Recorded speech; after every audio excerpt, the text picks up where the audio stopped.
নমস্কার, আমি সঞ্জনা সরকার। আমি আবারও ফিরে এলাম আমাদের চ্যানেলে এবং আমাদের মধ্যে উপস্থিত আছে সন্তান দলের প্রেসিডেন্ট শ্রী শ্রী শঙ্কর সরকার মহাশয়। নমস্কার গুরুজি। নমস্কার নমস্কার অঙ্কাজি, আপনি কেমন আছেন? আমি তো ভালো আছি, আপনি ভালো আছেন তো? ভালো কি করে আছে? আপনাকে নাকি কারা সব ধমকাচ্ছে ফোনে? না, ধমকাচ্ছে না, এমনি ফোন করে প্রশ্ন করছিল কিছু। কেউ যে ধমকাচ্ছে না? না, এখন অব্দি তো ধমকায়নি। আচ্ছা, তার মানে আপনাকে ভয় পাচ্ছে। আমাকে না, আপনাকে ভয় পাচ্ছে। আমাকে ভয় পাবো কেন? আমি তো কারো শত্রু না, আমি তো বন্ধু হয়ে সমাজের কাজ করছি। আপনি ইউনিভার্সের যে মালিক, হুম। তার একদম কাছের তো। আপনাকে কে ধমকাবে বলুন তো? সবাই সবার কাছে, কেউ দূরে নয়। দূরের কথা ভাবছে বলেই দূর দূর মনে হচ্ছে। সন্তান কি মা থেকে দূরে? সন্তান কি বাবার থেকে দূরে? না না, তাহলে একদমই না। আপনি যেমন আপনার স্বামীর সাথে ঝগড়া করেন, করেন না? কিন্তু এই খবরটা আপনি পেলেন কোথা থেকে? আমি তো খবর নিয়ে এসেছি, তাই তো আজ এসেছি আপনাকে ধরার জন্য। তো একটা পুরুষ মানুষ, তাকে তো সেবা যত্ন করবেন। আপনাদের খুশির জন্য সে লড়াই করছে, আর আপনি ঝগড়া করছেন। লোকের কাছ থেকে খবর পেলাম আসার সময় যে রোজই নাকি আপনার বাড়িতে ঝগড়া হয়। একদমই না, ঝগড়া একদমই হয় না। মাঝে মাঝে একটু খুঁটিনাটি খুঁটিনাটি হয়, যেটা কেন? সবারই হয়। কোন স্বার্থ নিয়ে হয়? এমনি নানান রকম। কেমনিটা কি? রান্না ঠিক করে করতে পারেননি নাকি? না, না রান্না না, কর। সব সব হয়, সেগুলো সব হয়। আচ্ছা আচ্ছা, তো ঠিক আছে। আপনি গরুর দুধ খান তো? হ্যাঁ, খাই। গরুর মাংস রান্না করতে জানেন? তাহলে আর কি করবেন? তো আজকে নতুন একটা প্রশ্ন আমার মনে জেগেছে, যে এই সমাজের কল্যাণ কি আমাদের হবে, নাকি আমরা শুধু এই পলিটিক্যাল পার্টি, ধর্ম, এইসবের মধ্যেই আটকে যাব, না ফেঁসে না, যাব? আপনি কি নিজে সত্যি সত্যি অন্তর থেকে চান সমাজের কল্যাণ হোক? অবশ্যই চাই। চান? কেন, দেখুন, আমি কিন্তু ধর্মের বিরুদ্ধে না। আমি কোনো ধর্মকে স্পেসিফিক ভাবে দেখি না। আমি জানি আমরা প্রত্যেকেই মানুষ, আমরা সবাই না এক। না, আপনি মাথায় তেল দেন তো? হুম। তো ধর্ম কি মাথায় লাগাবার জন্য না খাওয়ার জন্য? কোনোটাই না। তাহলে ধর্ম ধর্ম করছেন কেন? ধর্মের কথার অর্থ হচ্ছে দ্বি ধাতু। ধর্ম ধরে রাখে, ধারণ করে রাখে। ধর্ম হচ্ছে বস্তুবাদ। ধর্ম হচ্ছে মানুষের প্রয়োজনীয় সমস্যার সমাধানের ওয়ে অফ লাইফ। হুম। তো ধর্মটাকে তো ব্যবসা করে ফেলেছে, ধর্মটাকে ভয়ের বিষয়বস্তু দাঁড় করে দিয়েছে। ধর্মের পর ভয় কিসের?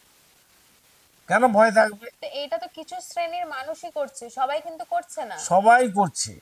আপনি সায়েন্টিস্ট বলুন, জাস্টিস বলুন, মিনিস্টার বলুন, এমএলএমপি বলুন, সবাই নাটক করছে। হ্যাঁ, তো বড় বড় মাথারাই নাটক করছে, কিন্তু যারা সাধারণ মানুষ সবাই কিন্তু এতটাই সাধারণ মানুষ সাধারণ থাকছে কেন? তাদের মধ্যে তো রক্ত মাংস আছে, শক্তি আছে, বিদ্যা আছে, বিবেক আছে। বিবেক তো বলছে এটা প্রতিবাদ করো, আপনারা করছেন না কেন? আপনার মধ্যে বিবেক আছে তো? হুম, একটা মানুষ যদি আপনার সাথে খারাপ ব্যবহার করে, আপনি প্রতিবাদ করেন তো? তাহলে আপনি যে নিজে অন্য কাজটা খারাপ করছেন, তো সেই ব্যাপারে আপনি নিজের বিরুদ্ধে নিজে কোনো প্রতিবাদ করেছেন? নিজেকে শাসন করার জন্য নিজের গালে নিজে চড় মেরেছেন? তাহলে মারুন, তবে তো সমাজ শিখবে, দেখবে, জানবে। এই যখন ব্লাড ব্যাংকে রক্ত নিতে মানুষ যায়, তখন তো জিজ্ঞেস করে না এটা কার রক্ত, কোন ধর্মের রক্ত, না, তখন তো তখন তো বিপদে ব্লাড। পড়ে গেছে। তখন তো ওটা জানার দরকার পড়ছে না, কারণ ডাক্তার বলে দিচ্ছে না। এবং রক্তের গায়েও লেখা থাকে না না এটা না, কোন ধর্মের। রক্ত তো দূরের কথা, বাজারে গিয়ে চালটা হিন্দুর বাড়ির চাল না মুসলমান বাড়ির চাল না খ্রিস্টান বাড়ির চাল না নিচু জাতের বাড়ির চাল, সেটা নিয়ে কোনো চিন্তা করছে না। চাষিটা কোন জাতের, চালটা কোন ধর্মের। এই যে জায়গাটা অশিক্ষা কুশিক্ষা, এটাকে ঠিক করার জন্য রাষ্ট্রে যারা কর্ণধার হয়ে বসে আছে তাদের ভাবা উচিত। তারা কিন্তু গদি বাঁচাবার চিন্তা করছে, এটা হতে পারে না।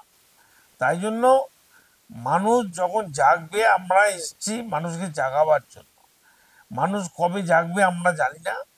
আমরা আমাদের নিজের সময় ব্যয় করে, অর্থ ব্যয় করে এবং মানুষকে জাগ্রত করতে চাইছি, কারণ আমার সবার যে নেক্সট জেনারেশন আছে, সে নেক্সট জেনারেশন যাতে আগে বাড়তে পারে, খেয়ে পড়ে ভালো থাকতে পারে, কোনো সমাজে সমস্যা না হয়। না থাকে। সমস্যা কেন হচ্ছে, এই যে এইটা নিয়ে তো কোনো কেস হলো না। হুম। সুপ্রিম কোর্টে সুমোটো কেস তো কেউ করলো না, জাস্টিসটা। যে সমস্যাগুলো হচ্ছে কেন। মানুষ কেউ ঝুপড়িতে আছে, কেউ রাজপ্রাসাদে আছে, কারোর জন্য কোটি কোটি টাকা বছরে সিকিউরিটির খরচা ব্যয় করতে হচ্ছে, মিনিস্টারদের জন্য, এমএলএ এমপিদের জন্য, সায়েন্টিস্টদের জন্য, জাস্টিসদের জন্য। কেন? তো এই কথাগুলো কে তুলবে বলুন? তা আমি তো তুলছি, আপনারা আওয়াজ করুন আমার সাথে সাথে যে এইগুলো বন্ধ হওয়া উচিত। ব্যক্তি মালিকানা থাকবে কেন?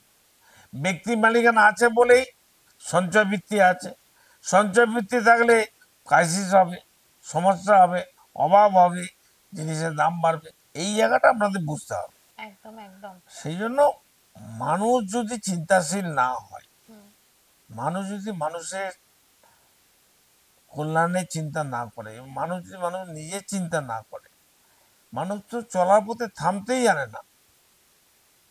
আর বাবা, সাপ তো ফোঁস করে, মানুষ তো ফোঁসও করছে না। মানুষের তো উপায় নেই না, ওই জন্য। উপায় আছে, মানুষই পারে সমাজ গঠন, সমাজ কল্যাণের সাথে কাজ করতে। আপনি বলুন না, গাছরা কি কোনো ফল করে মানুষের মতো? গাছেদের মধ্যে নিজেদের মধ্যে লড়াই আছে, গাছেরা না। উদ্ভিদরা লড়াই হুম। করছে। মানুষ কেন নিজেদের মধ্যে লড়াই করছে? স্বার্থ জড়িয়ে আছে প্রত্যেকের তো প্রত্যেকের স্বার্থ তো সাথে। গাছেরও আছে। কই, ওরা তো স্বার্থ নিয়ে লড়াই এ করছে না। গাছরা নিজেদের মধ্যে করছে কিনা সেটাও তো আমরা বুঝতে পারছি না। না, করছে না। করলে তো আপনি টের পেতেন। যখন ওদের হত্যা করছেন, মারছেন, কাটছেন, ধ্বংস করছেন, তখন তারা চিৎকার করে। কিন্তু সেই চিৎকার, সেই আওয়াজ, সেই ধ্বনি আমাদের মানুষের কর্ণজনীতে আসছে না। পৌঁছাচ্ছে না একদম। তাই মানুষ বুঝতে পারছে না। একদম। যে মানুষটা দা নিয়ে, কুড়াল নিয়ে গাছ কাটতে যাচ্ছে, গাছের ভিতর যে কম্পন হচ্ছে, সে চিৎকার করছে, আমরা দেখতেও পাই না, কানে শুনতেও পাই না, শুনতে পাচ্ছি না আর একদম। বুঝতেও চাই না। আমরা যে বুঝি না, সেটাও বুঝি না। একদম। আপনি যে বোঝেন না, সেটা কি বোঝেন? না।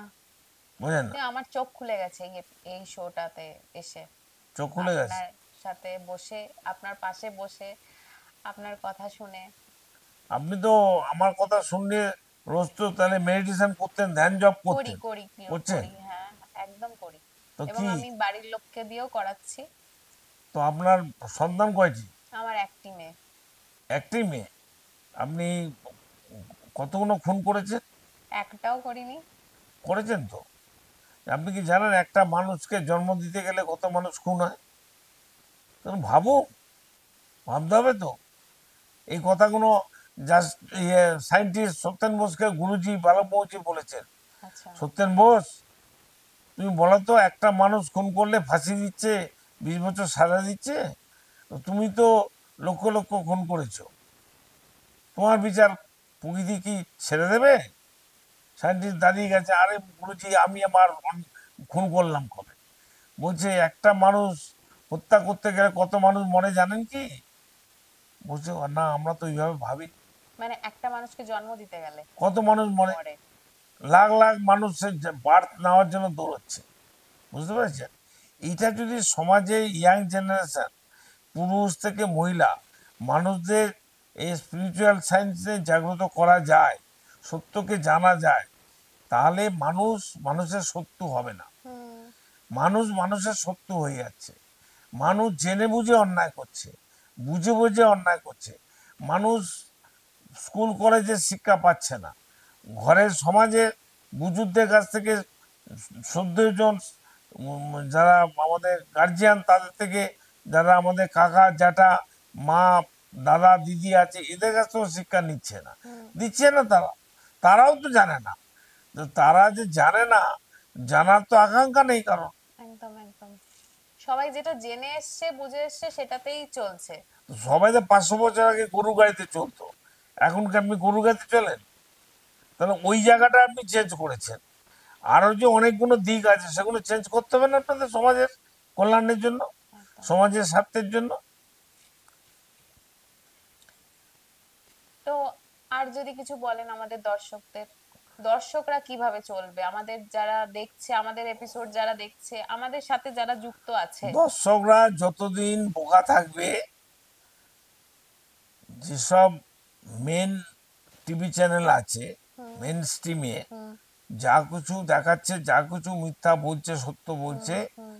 সেটাকে খাচ্ছে। একদম একদম। মানুষ এই দেখাটা বন্ধ করুক। আর আমরা যে স্পিরিচুয়াল সায়েন্স নিয়ে বলছি সোশ্যাল মিডিয়াতে, সেগুলো মানুষ দেখছে না কেন? আমাদের ফোন নাম্বার দেওয়া আছে, ইমেল নাম্বার দেওয়া আছে, অ্যাড্রেস দেওয়া আছে, তারা তো ফোন করে আমাদের জিজ্ঞাসা করতে পারে। একদম একদম। তারা যখন জিজ্ঞাসা করছে, তখন তাদের তৃষ্ণা কোথায়, ইচ্ছাটাও নেই। ও প্রশ্ন করার জন্য প্রশ্ন করছে, উত্তর নেওয়ার জন্য প্রশ্ন করছে না। তো আমাদের দর্শকদের আমি একটাই কথা বলবো যে আপনারা এগিয়ে আসুন, আমাদের সাথে যোগাযোগ করুন। আমাদের প্রেসিডেন্ট সর্বক্ষণ আছে আপনাদেরকে উত্তর দেওয়ার জন্য, আপনাদেরকে আপনাদের মনে যা প্রশ্ন আছে সেটাকে ক্লিয়ার করে দেওয়ার জন্য। আপনাদেরকে তো এগিয়ে আসতে হবে, আমরা তো পৌঁছাতে পারবো না আপনাদের। আমরা সোশ্যাল মিডিয়া প্ল্যাটফর্মটাকে বেছে নিয়েছি আপনাদেরকে, আপনাদের মধ্যে পৌঁছানোর জন্য, আপনাদের ঘরে ঘরে যাওয়ার জন্য। কিন্তু আপনারা কারা ইচ্ছুক আমাদের আমাদের সাথে যুক্ত হওয়ার জন্য, সেটা তো আমরা বুঝতে পারছি না যতক্ষণ না আপনারা আমাদের কাছে এগিয়ে আসছেন। তো আপনারা প্লিজ, আমি হাত জোড় করে রিকোয়েস্ট করছি, আমাদের চ্যানেলটাকে লাইক করুন, সাবস্ক্রাইব করুন। আমাদের কাছে আপনারা নিজে থেকে আসুন, আমরা প্রত্যেককে আমরা রিপ্লাই করব, আমরা কন্ট্যাক্ট করব, আমাদের গুরুজি কথা বলবে এবং আপনাদের সাথে আমরা পুরোভাবে কন্ট্রিবিউট করব। Thank you. নমস্কার। রাম নারায়ণ। রাম নারায়ণ।